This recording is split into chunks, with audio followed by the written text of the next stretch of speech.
Jordan, 20-footer, head of the key, good! Chicago is world champions once more. The Chicago Bulls have won their 6th NBA championship. Oh my God, that was beautiful. What a finish. I never gave up. Every time we were close, I knew we were going to do it. I knew it. Well, for Bulls fans, there is, of course, cause for celebration tonight after a 6th championship that came harder than the others.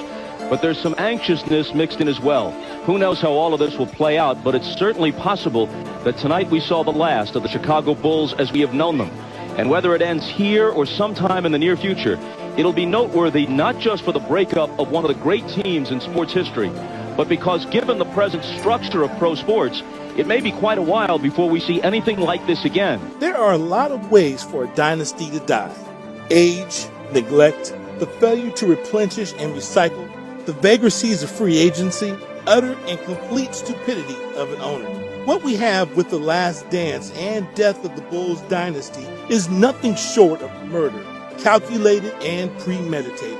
On January 13th, 1999, Michael Jordan announced his long-expected retirement from basketball, and the Chicago Bulls dynasty his presence created vanished like a snowdrift in a Chinook wind.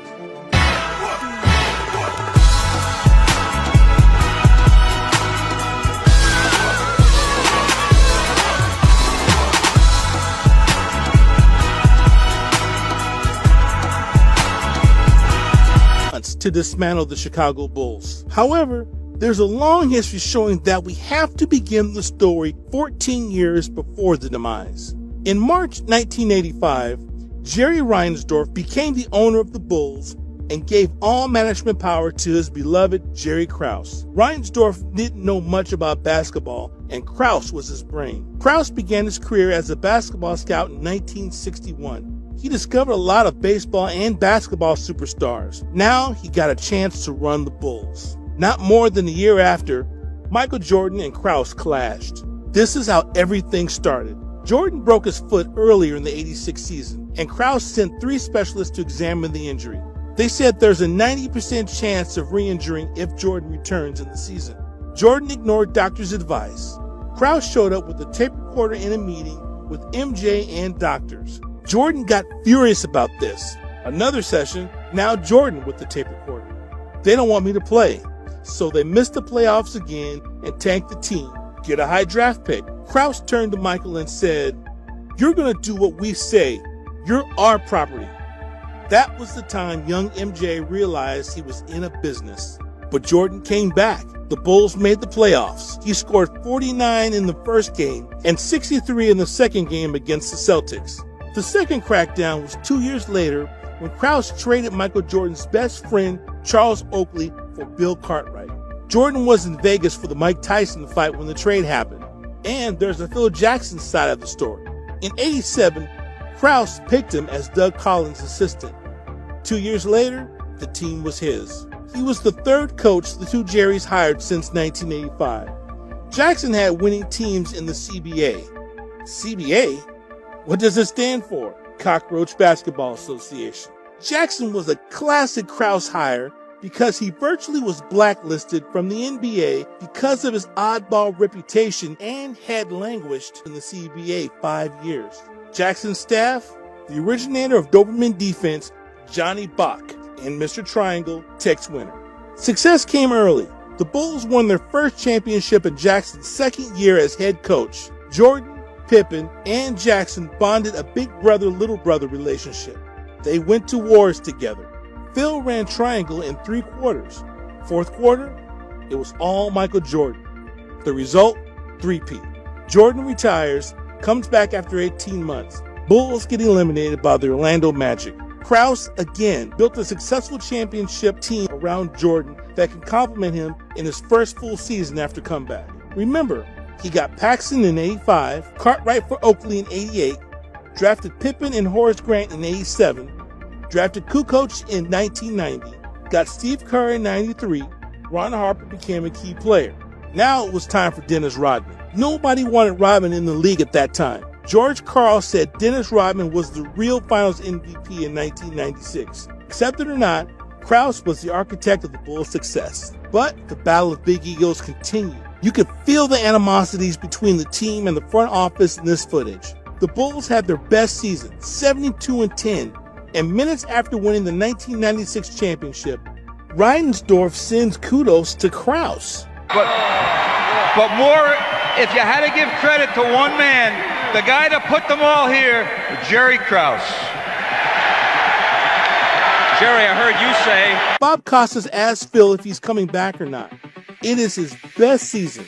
Coach of the year. This is a question that has to be asked. Do you expect to be back here as you go for 2 in a row and 5 overall next year? They want me back. If the management wants me back, I'll come back. But it's got to be right. It'll be right. They had 3 Hall of Famers, the greatest coach ever, and the media always asked, will you come back? Every year.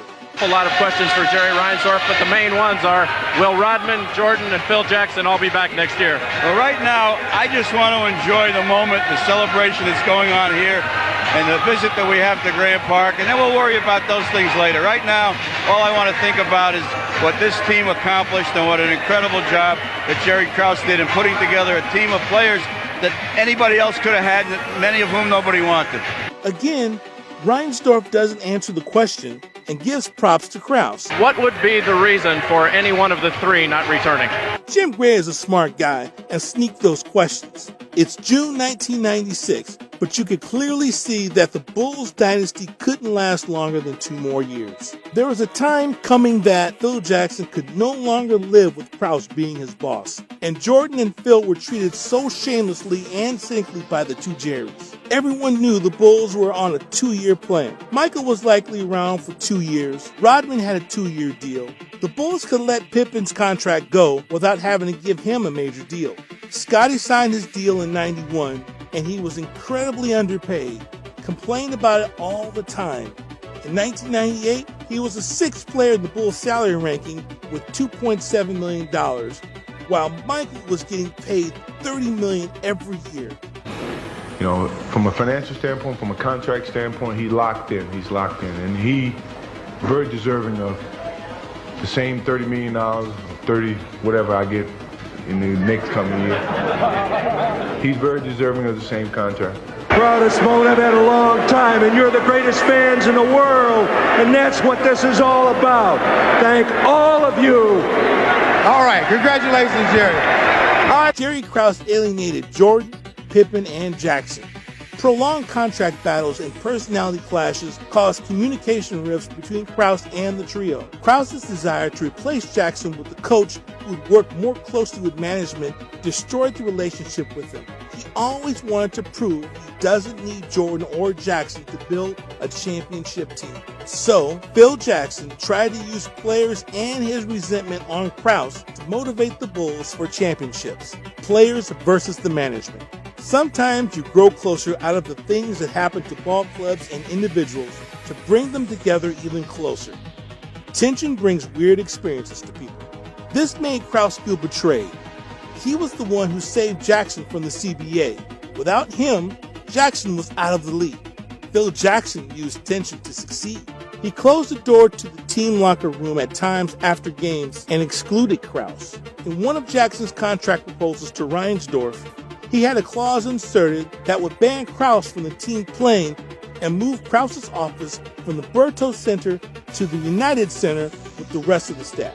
Reinsdorf would have none of it, and the negotiations began to take an ugly tenor. Reinsdorf decided to side with Krause, who has proven loyal to him beyond a doubt.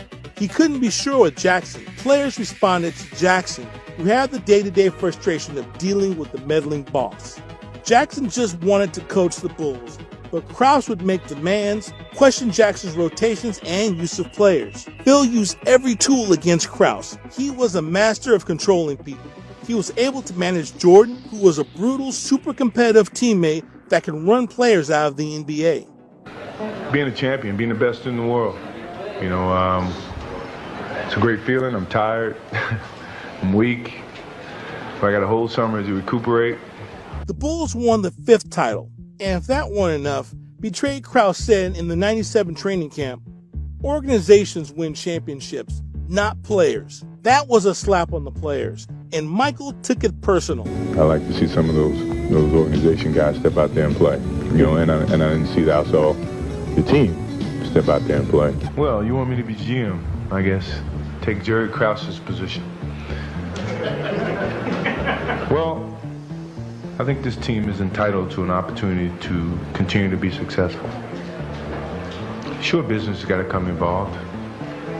I'm not saying Jerry Reinsdorf is the richest guy in the world. I'm not saying that all his partners can financially support what this team needs to maintain or be successful. But we've done a lot for this organization, and we've put it in a situation where it could be highly valuable. When I first came here, and I'm pretty sure everybody can tell you that the Bulls team was worth probably $13 million, 15, 16, 17 million dollars. Now it's worth $150 million. So the profits have been made over the years. What we gain now in trying to keep this team together and be successful, we paid for over 6, 7, 8, 10 years. That has to have some consideration, some sense of loyalty. To myself, to Scotty, to Phil, even to the guys who, given themselves over the last 2 years, or even Dennis, with all the different colors that he may wear in his hair or his dresses or whatever. We're entitled to defend what we have until we lose it. If we lose it, then you look at it and you say, okay, let's change. Let's just go through a rebuilding. No one's guaranteeing rebuilding is going to be 2 or 3, 4 or 5 years. Cubs have been rebuilding for 42 years. And that's something that you have to look at, from a business aspect. So if you want to look at this from a business thing, have a sense of respect for the people who have laid the groundwork so that you can be a profitable organization. And I'm not trying to twist Jerry Reinsdorf's arm. It sounds like it, though. It was the Bulls' biggest motivation to win the 6th title. Players started to make fun of Krause in front of the media. One day on the team bus, Jordan said, "Jerry, you can go fishing tomorrow. There are a lot of lakes out there. Don't worry if you can't catch anything. You can always eat the bait." Jerry Krause, the bus was faster yesterday without your fat ass on it.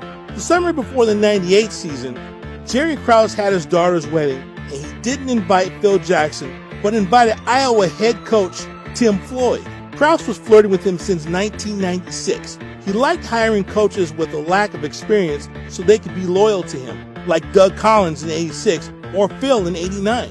Same situation. Who was this guy? The no-experienced Floyd, 44 years old, but a solid track record on the college level. Krause made the decision in his mind in 1996-97, but Jordan postponed it with battling for Phil Jackson and Scottie Pippen.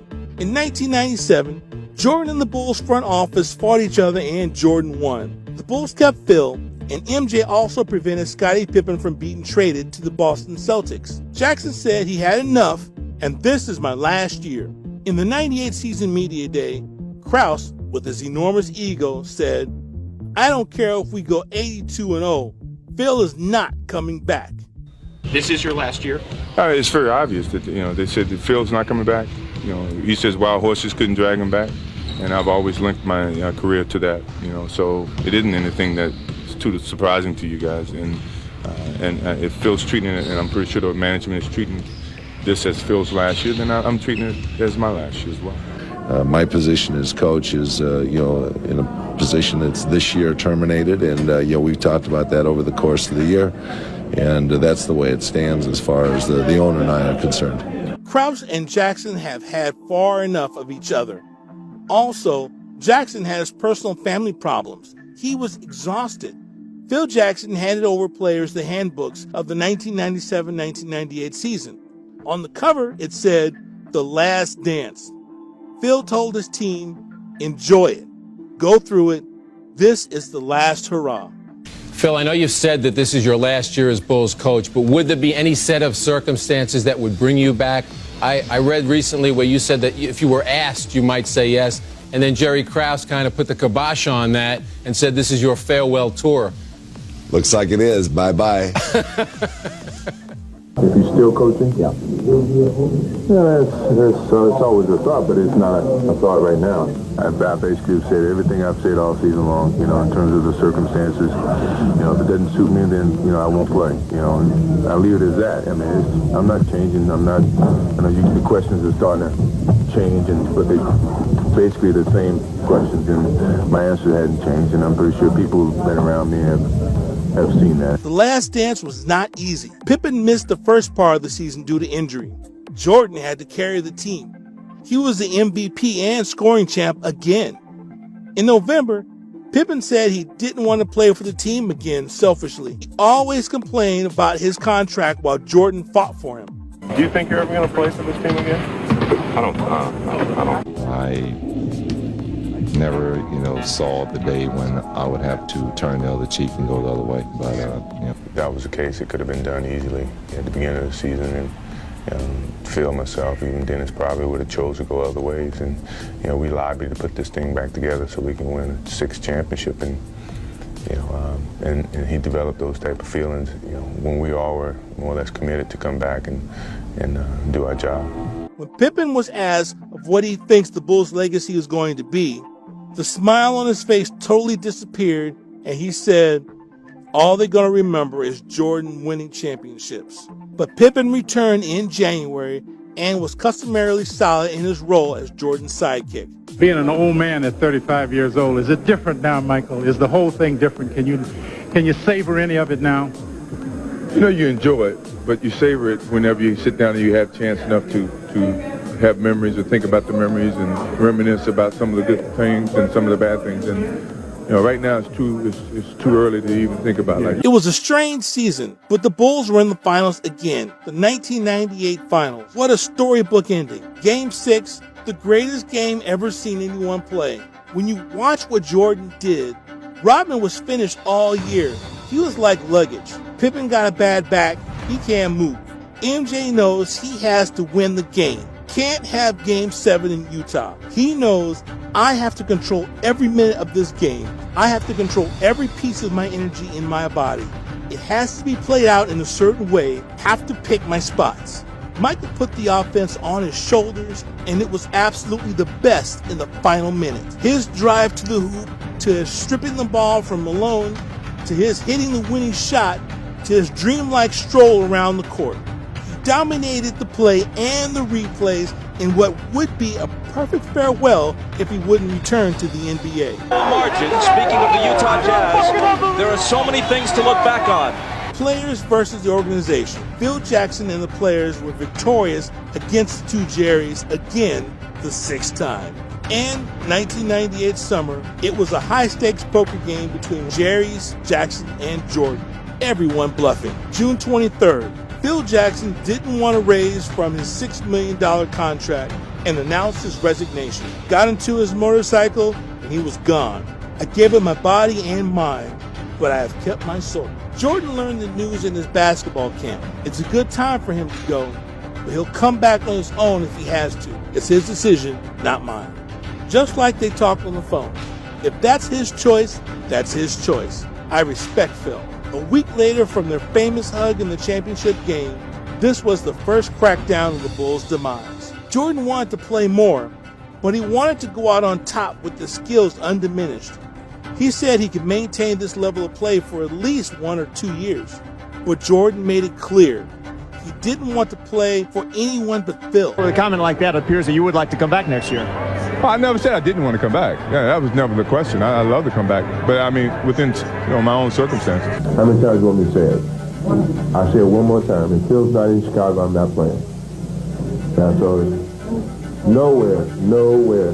He was leaning toward not coming back and said he wouldn't officially announce his plans after the lockout ends. A lot of sympathetic feelings about this team and where we want it to go, but as time it gets involved. I mean, some of the feelings may change. You never know, but I think that's the purpose of waiting to the end of the summer, or maybe in the summer, and making final decisions. The Bulls' 12-man playing roster, 9 were free agents. Pippen, who was undervalued and underappreciated, repeatedly said he'd play somewhere else when he became a free agent. Jerry Reinsdorf knew and even admitted that if Jordan leaves, Jackson doesn't return, Pippen cannot be re-signed. The Bulls will be 17 and 65. Krause also knew that Jordan would play only for Phil Jackson and his college coach, Dean Smith. In summer of '98, Jordan found himself in another triangle: Jerry's, Tim Floyd, and Phil Jackson. So one Thursday afternoon, Reinsdorf and Krause announced Tim Floyd as the director of basketball operations. Floyd and Krause were close friends. They said, if Phil Jackson wants to coach the Bulls, then we certainly want him to coach the Bulls. They expected people to buy these words. The decision was made a year ago. They were trying to bait Michael Jordan to come back and play. I'm so proud of these players and the staff. And this is for the fans back in Chicago, the greatest sports fans in the world. And we're just so happy. We're going to celebrate safe, guys, and we'll be home tomorrow morning. Besides the hatred on Krause, Phil Jackson never liked how management dealt with him. If you are really serious about the greatest coach ever in your team, you don't a year prior make the pronouncement that it's the last deal you're going to do. You don't all of a sudden say you're thinking about bringing him back after winning a championship. At age 35 and 6 championships, Michael Jordan simply didn't deserve Tim Floyd. From day one, Jordan, Pippen, and Rodman disliked the idea of playing for Floyd. They had no desire to be a part of the rebuilding effort. Rodman called hiring Floyd a joke. Jordan derisively called him Pink, as in the rock group Pink Floyd. They even made Floyd say, the loyalty between Jackson and his players is so strong, I'd be willing to step aside if that's what Jackson and Jordan wanted me to do. You'd hate for Krause to have that satisfaction. He looked like a man who finally won the battle against Phil Jackson and Michael Jordan after 3 years. The hiring of Tim Floyd as coach came as the boldest move being played in a poker game. Reinsdorf and Krause were gambling that Jordan can be bought. Imagine Phil calling Jerry's bluff and saying, okay, I'm coming back. You can imagine the look on Krause's face. I hire general managers whose job it is to pick talent, and they are better trained at picking talent than any coach or any player. And the only thing I ask is that they get everybody's input and consider everything. But the general managers have the final decisions. Owner Jerry Reinsdorf and GM Jerry Krause were determined to prove how smart they were by building a championship from scratch. So first, they had to destroy the franchise, shamefully and senselessly. In January 1999, Jordan retired. Free agent Pippen was re-signed and traded to the Rockets. Kerr and Longley were traded. Dennis Rodman declared himself done with basketball, but later signed with the Lakers. The Bulls were dismantled systematically simply to satisfy a couple of raging egos. A decade's worth of domination purposely, coldly disassembled in a handful of days. What a shameful, ignominious demise. What a shabby, disgraceful way to treat the fans. In 1999, Reinsdorf and Krause discovered how irreplaceable Jordan was, because what separates Jordan is not his skills, but the way he elevated the performance of everyone else. What happened to the Bulls? They became the Cows, again like before Jordan in 1984. Krause resigned in 2003. They still have no success. I just hope and pray that we can have an opportunity once again to share this type of enjoyment in the city of Chicago. And this was our last dance, and it was a wonderful waltz. Thank you all.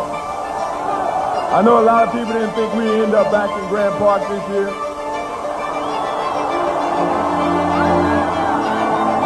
Nobody knows if we're going to be in Grant Park next year.